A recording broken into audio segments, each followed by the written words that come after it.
नमस्कार दोस्तों, स्वागत है आप सभी का पाथफाइंडर पर। सन 2020 की बात है जब कोविड-19 ने भारत की अर्थव्यवस्था के ऊपर एक भारी प्रभाव डाला था। उस टाइम पर हमने पहली बार इस तरह की रिकवरी का नाम सुना था, which is called as K shaped recovery. In fact इस साल का जो आर्थिक सर्वेक्षण है यानी कि इकोनॉमिक सर्वे है, उसने भी इसके बारे में काफी डिटेल में बात करी कि किस तरीके से हमें भारत में के शेप्ड रिकवरी देखने को मिल सकती है। और जी हां, अब हमारे सामने कुछ इस तरह के साइंस, कुछ इस तरह के पॉइंटर्स बनते जा रहे हैं जो कि क्लियरली इस चीज की तरफ इशारा करते हैं कि भारत के अंदर जो के शेप्ड रिकवरी है वो हमें अब देखने को मिल रही है। इसको लेकर द हिंदू का ये बहुत ही बढ़िया कॉलम आप यहां पे देख सकते हैं, pointers that India is witnessing अ के शेप्ड रिकवरी। और साथ ही में इकोनॉमिक टाइम्स का भी आपका ये आर्टिकल है, आप इसको देख सकते हैं। Some economist point out that the economic recovery is far from being inclusive, यानी कि ये आपका एक और पहलू इन्होंने बताया है कि इवन दो रिकवरी तो यहां पे हो रही है लेकिन ये इंक्लूसिव रिकवरी यहां पर नहीं हो रही है। बात करेंगे किस बेसिस पे ये सब चीजें कही जा रही हैं। आपके सामने एक छोटा सा उदाहरण है कि कई सारे सेक्टर्स, फॉर एग्जांपल आपका जो ट्रैवल का सेक्टर था, आपका जो एयरलाइंस का सेक्टर था, रेलवेज का सेक्टर था जो कि काफी बड़ी मार खा रहा था, वो अब धीरे धीरे उभर रहा है। अगर बात करते हैं टूरिज्म के सेक्टर की, तो जितने भी यहाँ पे बड़े बड़े होटल्स की चेन्स थी उनको काफी बड़े जो है नुकसान झेलने पड़ रहे थे। उसके बाद हॉस्पिटैलिटी की सेक्टर है जो कि अगेन उसके साथ ही संबंध रखता है। ये सारे के सारे सेक्टर्स धीरे धीरे अब कोविड-19 के इफेक्ट से बाहर निकलते हुए हमें नजर आ रहे हैं। And all thanks to the major milestone of vaccination जो कि इंडिया ने कवर किया है। 120 crore COVID vaccine milestone India ने हाल ही में कवर किया, जिसकी वजह से हमें ये सारी चीजें अब देखने को मिल रही हैं। कुछ और साइंस हैं जिसके बारे में मैं बात करूंगा। चलिए शुरू करते हैं दोस्तों मेरे साथ। मेरा नाम है अनिरुद्ध। इस लेक्चर की पीडीएफ को डाउनलोड कर सकते हैं यहाँ पर दिए गए टेलीग्राम चैनल के माध्यम से। इसके अलावा आप लोग जुड़ना ना भूलें using this particular channel on the Unacademy app as well. Also आपको बताना चाहूंगा कि अनअकैडमी आपके लिए बहुत ही बेहतरीन ऑफर्स लेकर आया है, जिसमें कि 10% डिस्काउंट के साथ साथ आपको 2500 का एक्स्ट्रा डिस्काउंट ऑफर किया जा रहा है। ये वाला डिस्काउंट आपको मिलेगा अगर आप लोग अन्य यूपीएससी कोड का इस्तेमाल करते हैं। 3 मंथ्स का आपको एक्स्ट्रा एक्सटेंशन मिलेगा अगर अगेन आप लोग अन्य यूपीएससी कोड का इस्तेमाल करते हैं। 20 बुक्स भी आपके घर तक पहुंचाई जाएंगी। साथ ही में आपको मेरी पर्सनल गाइडेंस व्हाट्सएप ग्रुप में एडिशन भी प्रोवाइड करवाया जाएगा। इसके अलावा ये वाले कोर्सेज आपके लिए शुरू करवाए जा रहे हैं 1 दिसंबर यानी कि कल से, और साथ ही में ये वाले कोर्सेज मेरे द्वारा भी अवेलेबल करवाए जाएंगे। राइट, अनअकैडमी कॉम्बैट में हिस्सा ले सकते हैं यूजिंग द कोड अनि यूपीएससी। राइट दोस्तों, इकोनॉमिक रिकवरी आफ्टर कोविड-19 की बात करें तो India is going through a के शेप्ड रिकवरी, जिसके अंदर क्या हो रहा है कि आपके कई सारे जो कॉर्पोरेट्स और हाउस होल्ड्स जिनकी बैलेंस शीट्स काफी स्ट्रांग हैं, उनका जो रिकवरी है ये काफी ज्यादा हमें रोबस्ट देखने को मिला है। अगर हम बात करते हैं छोटे फर्म्स की, पुअरर हाउस होल्ड्स की, या फिर इकोनॉमी के कुछ ऐसे सेक्टर्स की, वो अभी भी एक विशियस साइकिल ऑफ पॉवर्टी के अंदर हमें ट्रैप होते हुए देखने को मिल रहे हैं। यही मतलब होता है के शेप्ड रिकवरी का कि कुछ सेक्टर्स ने तो बेसिकली ऊपर की सीढ़ी चढ़नी शुरू कर दी है, लेकिन कुछ सेक्टर्स अभी भी नीचे ही आ रहे हैं। और ये thanks to the COVID pandemic, basically जो इनकी ढलान थी ये और ज्यादा स्ट्रांग हो चुकी है और अब ये और ज्यादा नीचे जा रहे हैं। हम सबसे पहले बिफोर वी टॉक अबाउट कि इंडियन इकोनॉमी में किस किस तरह के साइंस देखने को मिल रहे हैं, पहले तो इकोनॉमिक रिकवरी को समझ लें और उसके बाद अलग अलग तरह की जो इकोनॉमिक रिकवरीज होती हैं उनको समझ लेते हैं। What is economic recovery? अगर आपने इकोनॉमी में बिजनेस साइकिल को पढ़ा होगा तो आपने देखा होगा कि रिसेशन के बाद बेसिकली जब आपकी ये वाली ग्रोथ की लाइन ऊपर जाना शुरू करती है, इस पर्टिकुलर स्टेज को कहा जाता है इकोनॉमिक रिकवरी की stage. It is the business cycle stage following a recession which is characterised by sustained period of improving the business activity. Normally एक इकोनॉमिक रिकवरी के टाइम पे आपकी जीडीपी ग्रो करती है, इनकम राइज करती है, unemployment कम होती है, जैसे जैसे आपकी इकोनॉमी जो है वो रिबाउंड करती है। अब वैसे तो इसमें कई सारे तरह की आपको रिकवरीज देखने को मिलती हैं। जेड शेप हुई, वी शेप हुई, यू शेप हुई, इलोंगेटेड यू शेप हुई, डब्ल्यू शेप हुई, एल शेप हुई, के शेप हुई। हमारा मेन पर्पस यहाँ पे के शेप रिकवरी को डिस्कस करने का है। आपको मैं थोड़ा सा आइडिया देना चाहता हूं regarding L, you, W and V shape. ये देखिए एल में क्या होता है कि इकोनॉमी आपकी ऊपर जा रही थी, सडन डिप हमें देखने को मिला, उसके बाद धीरे धीरे ऊपर बढ़ना शुरू करती है। जितनी तेजी से पहले ऊपर बढ़ रही थी उतनी तेजी से नहीं, बट धीरे धीरे बढ़ना शुरू करती है। तो ये आपका अंग्रेजी का अल्फाबेट एल बन जाता है। अब यहाँ पे आपकी इकोनॉमी ऊपर जा रही थी, सडनली डिप देखने को मिलता है, लेकिन जब ऊपर जाती है तो पहले धीरे धीरे और उसके बाद आपकी थोड़ी सी तेजी से ऊपर बढ़ना शुरू करती है, जिसकी वजह से अंग्रेजी का अल्फाबेट यू देखने को मिलता है। यहां पर इकोनॉमी आपकी ऊपर जा रही थी, सडन डिप देखने को मिलता है, एक फॉल्स रिकवरी देखने को मिलती है, फिर से नीचे आती है, फिर ऊपर आपको ट्रू रिकवरी देखने को मिलती है।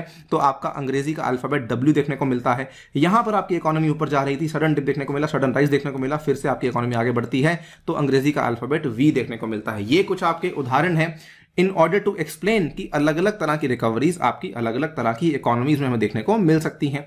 नाउ सिमिलर तरीका आपका के शेप्ड रिकवरी में होता है।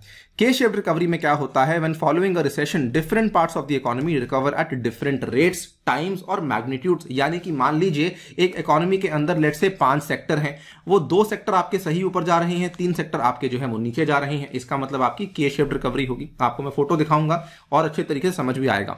This is in contrast to an uniform recovery process across the sectors, across the industries और even the group of people. यानी कि सेक्टर्स ही नहीं बल्कि अलग अलग इंडस्ट्रीज हो सकती हैं, अलग अलग ग्रुप ऑफ पीपल हो सकते हैं, जिनमें आपको अलग अलग तरह के आउटकम्स देखने को मिल सकते हैं।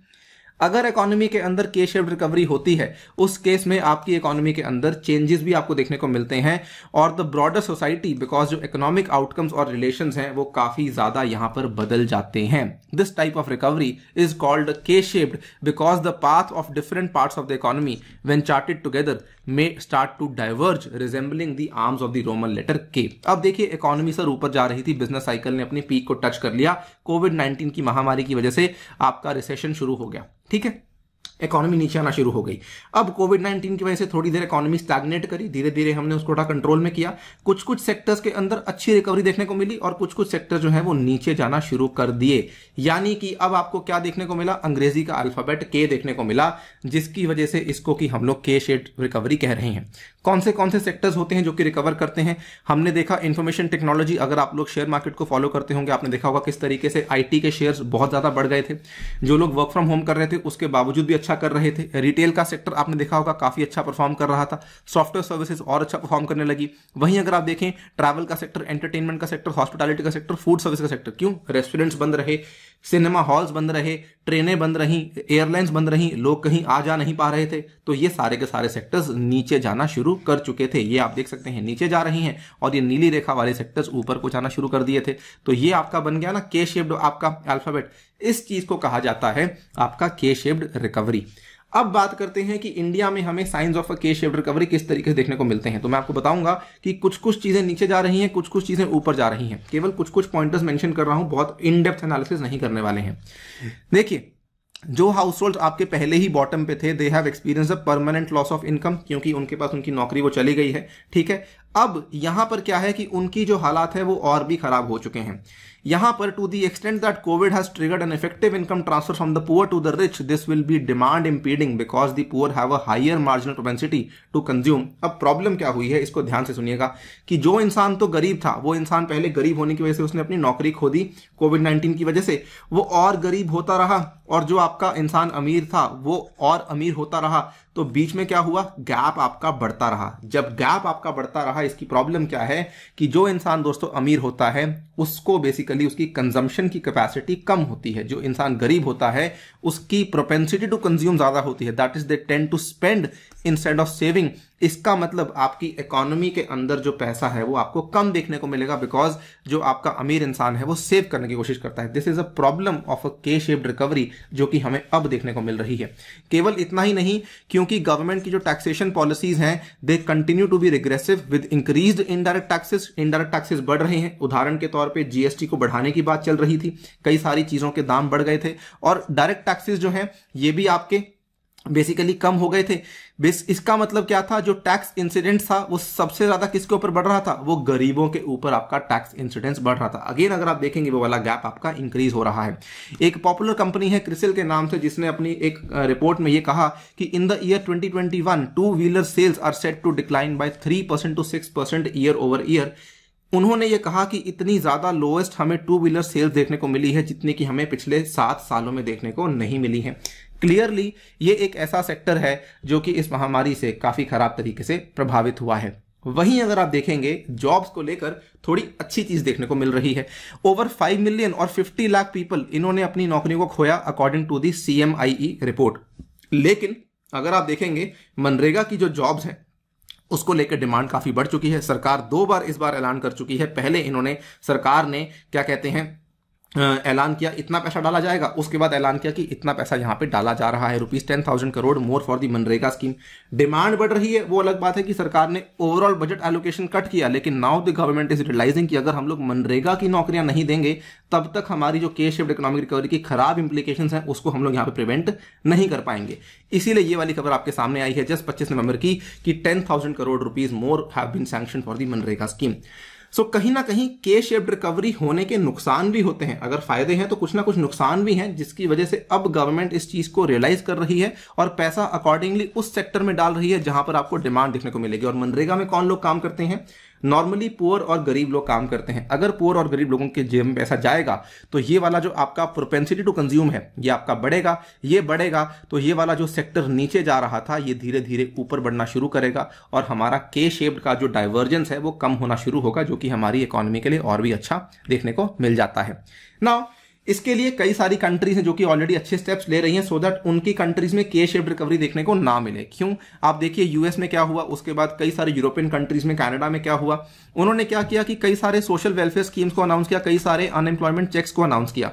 ये वाले आइडियाज जो पॉपुलर इकोनॉमिस्ट जॉन काइनेस हैं उनके द्वारा भी दिए गए थे। इन्होंने कहा कि it fundamentally makes great sense to prioritise those who are more likely to spend, that is the middle and the lower class, rather than those who have great propensity to save. यानी कि अगर आप लोग उनको पैसा दे रहे हैं जो कि खर्चा करने वाले हैं तो उस केस में सरकार को यहां पे नुकसान नहीं होगा, बल्कि वो चीज सरकार के फायदे में ही काम करेगी।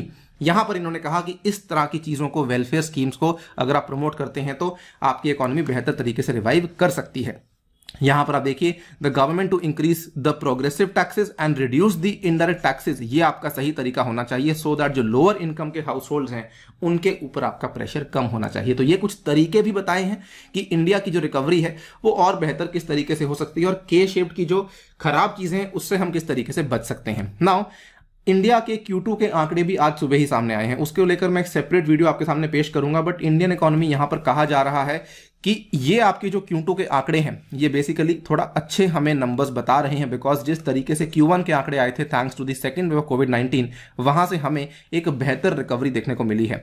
यहां पे हमें एक ब्रॉड बेस्ड रिकवरी देखने को मिली है और ये इंडियन इकोनॉमी के लिए एक अच्छी खबर यहां पर मानी जा रही है। आप देख सकते हैं राहुल बजौरिया हैं chief Indian economist Barclays India के। इन्होंने कहा India's economy bounce back strongly in Q3 2021 led by a bigger rebound in service shortages and logistic bottlenecks are impacting the manufacturing performance. Semiconductor shortages have hit output, especially in sectors such as auto and ancillaries, while freight charges and supplier delivery times remain elevated. तो basically इन्होंने ये कहा है कि जी हाँ हमारी bouncing back strongly हो रही है, but once again if the government realises, in fact I would say until the government realises कि हमें जो है जिस चीज की डिमांड है और हमें लोअर इनकम हाउस होल्ड्स को यहां पे प्रोटेक्ट करने की आवश्यकता है, तब तक हम लोग के शेप्ड रिकवरी की खराब रैमिफिकेशन से अपने आप को नहीं बचा पाएंगे। दोस्तों फिलहाल के लिए वीडियो में इतना ही। इसी बात पे आपसे लेता हूं विदा। Stay tuned and stay safe.